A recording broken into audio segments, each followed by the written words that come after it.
शाम के करीब 7:30 बज रहे थे। तेज कदम बढ़ाते हुए मारुति राव पोस्टमार्टम रूम की ओर चल पड़े। मारुति राव पोस्टमार्टम के माहिर खिलाड़ी थे। सालों का तजुर्बा उनके नाम था। सांवले रंग और हट्टे कट्टे शरीर के साथ उनकी काली दाढ़ी और गुस्सैल चेहरा मानो उनके काम के लिए ही बना था। पुलिस वाले भी जिस लाश को देखकर सिहर जाते, मारुति राव ऐसे शवों को भी बड़ी आसानी से संभाल लेते। बारिश के पानी में गल चुके या फिर हजारों कीड़े से भरे बदबूदार शवों को भी वो बड़ी ही सहजता से पोस्टमार्टम कर देते।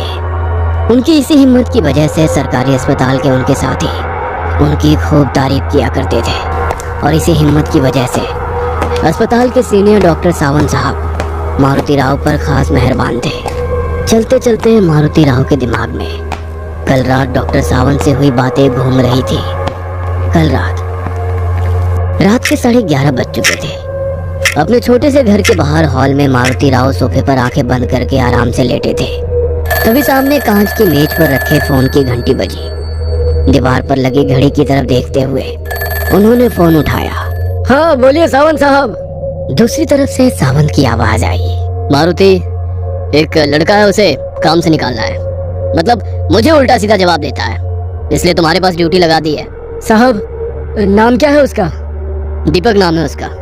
गोरा हट्टा कट्टा लड़का है। साहब, वो दीपक बुझा ही समझो, क्योंकि हमारे क्षेत्र में काम करना बच्चों का खेल नहीं।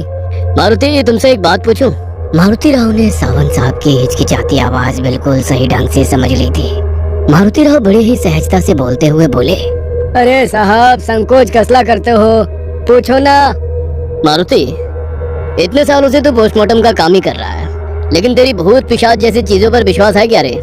भूत?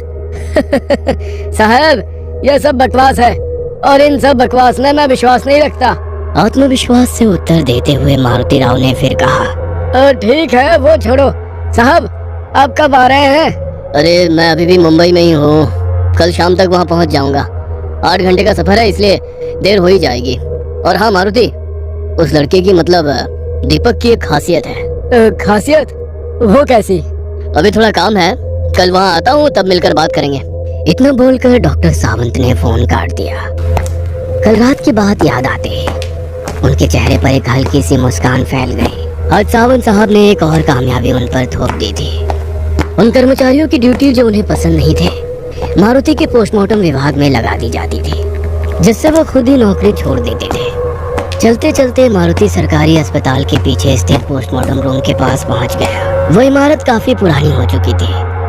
अंदर से इमारत की थोड़ी बहुत मरम्मत की गई थी, लेकिन बाहर से रंग उड़ जाने के कारण वो जीर्ण और फीकी लग रही थी, जैसे किसी निराशा में डूबे बूढ़े व्यक्ति की तरह। इमारत के बगल में एक लंबा और कई सालों से खड़ा एक बरगद का पेड़ था, जिसके नीचे हल्के गुलाबी रंग के बरगद के फूल बिखरे पड़े थे। उस पेड़ के नीचे हमेशा मृतकों के रिश्तेदारों की भीड़ होती थी, आज भी थी। पोस्टमार्टम रूम के खुले दरवाजे से अंदर आते ही हमेशा की तरह फिनाइल की तेज गंध उनकी नाक में समा गई। पोस्टमार्टम रूम के होने के बावजूद वहाँ बहुत साफ सफाई थी। जमीन और दीवार पर लगभग 5 फीट की ऊंचाई तक सफेद टाइलें लगी हुई थी। पोस्टमार्टम के लिए तैयार की गई मेज भी इसी तरह सफेद कपड़े से ढकी हुई थी। मेज के ठीक ऊपर छत से लटके सफेद बल्ब का प्रकाश एक शव पर पड़ रहा था, जो सफेद कपड़े से ढका हुआ था। वहीं दाहिनी ओर 25 साल का एक युवक खड़ा दिखाई दिया। उसने गहरे नीले रंग की शर्ट और काली जींस पहनी हुई थी। गोरे चेहरे पर अद्भुत चमक थी। एक तरफ बैठे काले घने बालों को दाहिने हाथ से ठीक करते हुए वो पोस्टमार्टम रूम देख रहा था। तुम्हारा नाम क्या है? मारुति राव की कर्कश आवाज से वो अचानक होश में आ गया। सर दीपक। मारुति राव ने उसे पहचान लिया। ये वही पागल आदमी था जिसे सावंत साहब ने भेजा था। उसकी तरफ तिरछी नजर डालते हुए मारुति राव ने हल्की सी मुस्कान के साथ कहा, दीपक,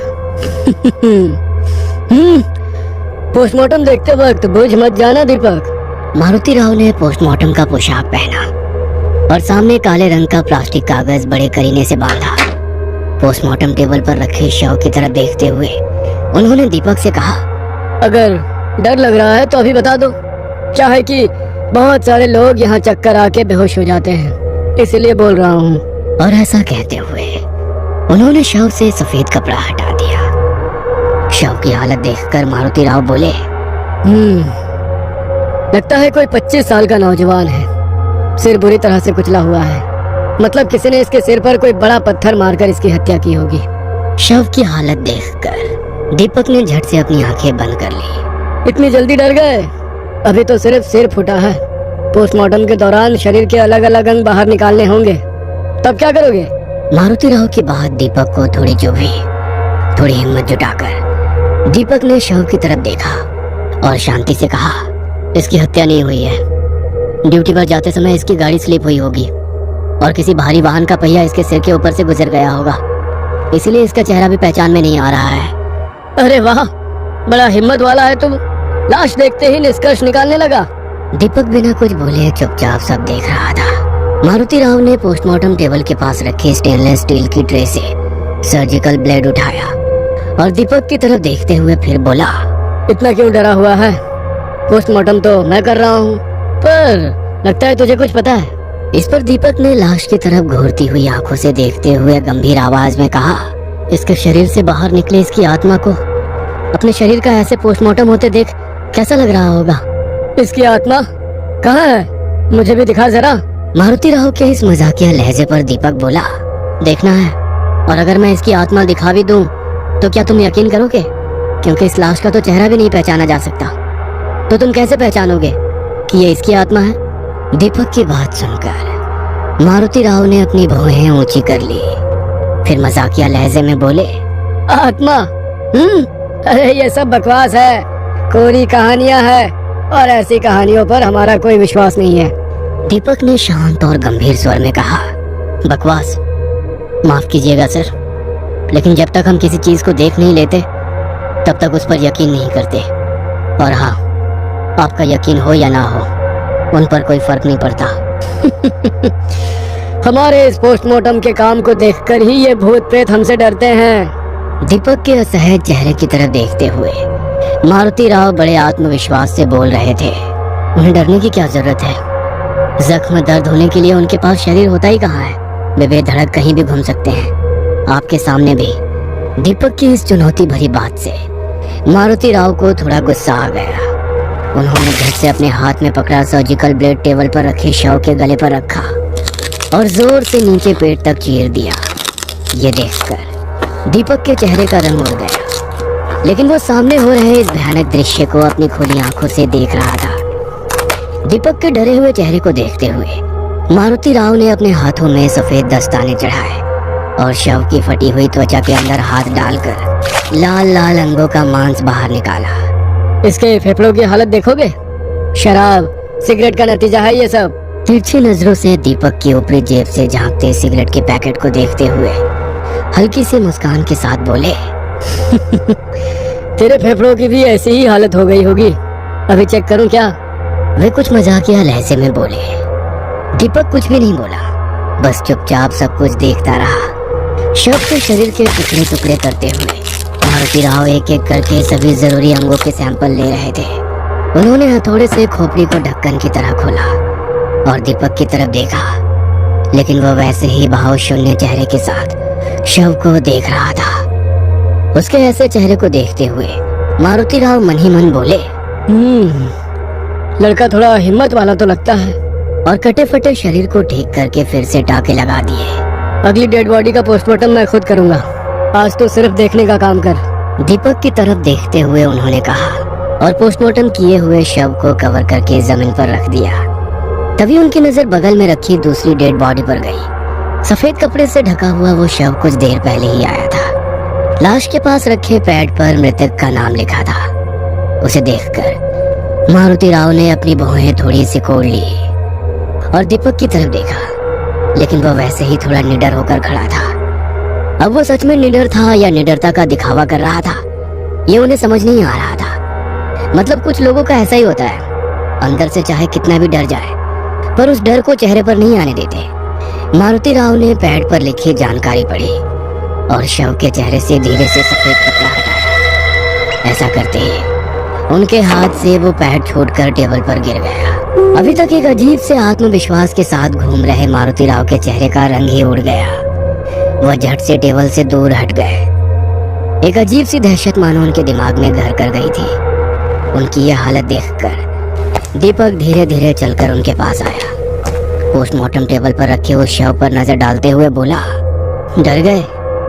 मारुति राव को अपनी आंखों पर ही विश्वास नहीं हो रहा था। डरी हुई नजरों से वो सामने उस शव को देख रहे थे। उनके कंधे पर हाथ रखते हुए दीपक शांत स्वर में बोला, भूत आत्माओं का एक अलग ही संसार है। अब आप जैसे लोग इसे बकवास समझकर ऐसी अदृश्य शक्तियों के अस्तित्व को ही नकार देते हैं, लेकिन किसी के नकार देने से उनका अस्तित्व खत्म नहीं हो जाता। मारुति राव एक भयंकर मानसिक झटके से बिल्कुल स्तब्ध हो गए थे। मतलब मैं सपना तो नहीं देख रहा? नहीं, ये तो सच है। उनका दिमाग सुन्न पड़ गया था। उन्होंने झट से अपना सिर पीछे घुमाकर उस शव की तरफ देखा, जिसका कुछ देर पहले ही उन्होंने पोस्टमार्टम किया था, और देखते ही रह गए। सब कुछ उनकी कल्पना से परे था। मारुति राव की यह हालत देखकर दीपक के चेहरे पर एक अजीब सी मुस्कान फैल गई। उनके डरे हुए चेहरे को देखते हुए दीपक बोला, आपका चेहरा बता रहा है कि आपने अपनी पूरी जिंदगी में पहली बार ऐसी किसी चीज का सामना किया है। तभी दरवाजा खुल गया और सीनियर डॉक्टर सावंत और उनके सहयोगी शिंदे तेज कदमों से अंदर आए। टेबल पर पड़े शव को देखते हुए बोले, यह अचानक कैसे हो गया? तभी शिंदे बोले, रात में सोते हुए ही हार्ट अटैक आ गया होगा। रात में सोए थे, सुबह उठे ही नहीं। और ऐसे अचानक मरने वाले इंसान की आत्मा ये मानने को तैयार नहीं होती कि उनका शरीर अब खत्म हो चुका है। वो आत्मा अपना रोजमर्रा का काम करती रहती है। दीपक की आवाज ने दोनों का ध्यान अपनी ओर खींचा। अरे हाँ शिंदे, ये दीपक है, आज से ही काम पर आया है। और इस लड़के में एक खासियत है, यानी ये मृत आत्माओं से बात कर सकता है। डॉक्टर सावंत के मुंह से निकले इस वाक्य को सुनकर शिंदे ने मजाक उड़ाते हुए कहा, मतलब हमारे मारुति की डेड बॉडी के साथ उसकी आत्मा भी यहाँ काम करने आई होगी?